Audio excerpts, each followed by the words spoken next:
চোর যখন চুরি করে তাকে যখন ধরা হয় তখন কিছু মানুষ বলে সে পেটের দায়ে চুরি করে। অথচ আপনি দেখেন, আপনি দৃষ্টি দিয়ে দেখেন, সকালবেলা ঘুম থেকে উঠে প্রকৃতি তার সমস্ত প্রকৃতি যখন পশু পাখিরা বিচরণ করে, দিন শেষে কোন পশু বা কোন পাখি অনাহারে অর্ধাহারে নির্ফিরে? কেউই ফিরে না।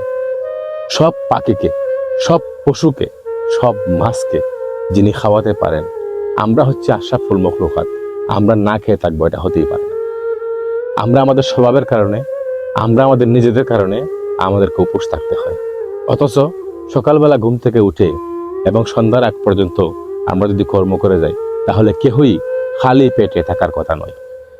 তাই পেটের দায়ে কেউ চুরি করে না, চুরি করে স্বভাবের কারণে, চুরি করে সে তার পেশা হিসাবে চুরকে নিয়েছে। তাই কোনো দিন চোর ধরার পর আমরা যেন না বলি সে পেটের দায়ে চুরি করেছে।